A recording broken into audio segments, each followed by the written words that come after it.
Assalamu alaikum wa rahmatullahi wa barakatuh. Welcome back to our channel, and if you're new here, welcome to our community.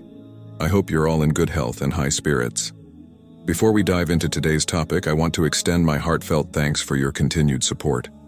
Your engagement means a lot to me. Today we are delving into a profound and significant aspect of Islamic belief, the signs of Qiyamah, or Judgment Day. It's a topic that holds immense importance in Islam, offering guidance on the ultimate destiny of humanity. Qiyamah, or Judgment Day, is a central tenet in Islamic theology. It refers to the day of resurrection, when all individuals will be raised for judgment based on their deeds in this world. In Islamic beliefs, Qiyamah is a day of ultimate justice, where every soul will be held accountable for its actions.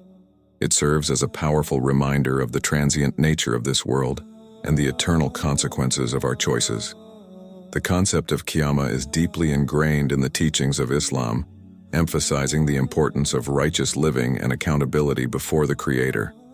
Understanding the signs associated with Qiyamah is crucial for believers seeking spiritual awareness and preparation. Let's get started. Sign number 1. The coming of Prophet Muhammad, peace be upon him. One of the significant signs of the approach of the Day of Judgment mentioned in Islamic tradition is the coming of the Prophet Muhammad, peace be upon him. This is understood in the context of his role as the final messenger and the seal of the prophets. In Islamic belief, Prophet Muhammad, peace be upon him, is considered the last in a line of prophets that includes figures like Adam, Noah, Abraham, Moses, and Jesus, among others. The Quran states in Surah Al-Ahzab 33:40, "Muhammad is not the father of any one of your men, but he is the messenger of Allah and last of the prophets, and ever is Allah of all things knowing." This verse emphasizes the finality of prophethood with the advent of Prophet Muhammad, peace be upon him. His coming is considered a sign of the end times, as he was sent to deliver the final and complete guidance from Allah to humanity. Sign number 2, Dajjal, the Antichrist. In Islamic eschatology, the concept of Dajjal refers to a false messiah or an Antichrist-like figure who is prophesied to emerge as a significant sign of the end times, preceding the Day of Judgment. The name Dajjal is derived from an Arabic root meaning to deceive or to lie, reflecting the deceptive nature of this figure. Several hadiths, sayings of Prophet Muhammad, peace be upon him, describe Dajjal and his role as a major sign of the end times. Dajjal is described as a deceitful and charismatic figure who will emerge with extraordinary powers, claiming to be a messiah or a divine figure. He will use deception and illusions to mislead people. One of the distinctive features of Dajjal is that he is said to be one-eyed.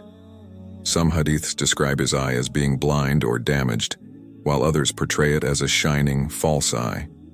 This is a symbolic aspect highlighting his false claim to divine knowledge. Dajjal is believed to have widespread influence, traversing the world with a following that may be swayed by his apparent miracles and supernatural abilities. He will test people's faith and commitment to true monotheism. Dajjal's emergence is anticipated to coincide with a period of great trials and tribulations. He will appear during a time of turmoil, and his influence will be felt globally. Understanding the concept of Dajjal is an integral part of Islamic eschatology, and it serves as a reminder for believers to remain vigilant, adhere to their faith, and seek protection from the deceptive forces that may arise in the end times. It is essential to approach these prophetic teachings with a nuanced and scholarly understanding, recognizing that interpretations may vary among different Islamic traditions. Sign number 3. The Descent of Issa. In Islamic eschatology, the return of Issa, peace be upon him, is a significant event associated with the end times. The return of Jesus is mentioned in both the Quran and various hadiths, and he is believed to play a crucial role in defeating Dajjal, the false messiah or Antichrist-like figure. While the Quran does not provide extensive details about the return of Isa, there are verses that allude to his second coming. For example, in Surah An-Nisa 41:59, Allah says, "And there is none from the people of the scripture, but that he will surely believe in Jesus before his death, and on the day of resurrection, he will be against them a witness." This verse indicates that Jesus will be a witness over the people of the scripture, including Christians, on the Day of Judgment. Numerous hadiths provide additional details about the return of Isa and his role in the events leading up to the Day of Judgment. Isa will descend to earth in the eastern part of Damascus, donning two simple white garments. His hands will be resting on the wings of two angels. Isa will join the believers and actively participate in the battles against Dajjal. Dajjal will be spreading mischief, claiming false divinity, and deceiving people with his supernatural powers. Isa, with the support of believers, will confront Dajjal. The false Messiah will be killed by Isa in the area of Lud, a place near Jerusalem. The hadiths describe the intense battle and the eventual defeat of Dajjal. After the defeat of Dajjal, Isa will lead the world in an era of justice, righteousness, and peace.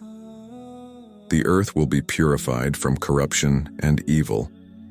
The return of Isa and his role in defeating Dajjal is seen as a fulfillment of divine justice and a demonstration of the ultimate triumph of truth over falsehood.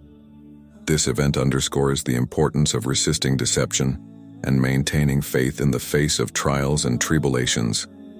It is crucial to approach these eschatological teachings with a balanced understanding, recognizing that interpretations may vary among different Islamic scholars and traditions. If you found this information helpful and would like to stay updated on similar topics, please consider liking, subscribing, and commenting. Your feedback is valuable, and I invite you to share your thoughts or ask any additional questions. Your active participation contributes to a more enriching and interactive experience. Thank you for dedicating your time and attention to this discussion. Your engagement is appreciated, and I hope the information provided has been insightful and valuable. If you have any more questions or if there's anything else I can assist you with, feel free to ask. Wishing you a wonderful day.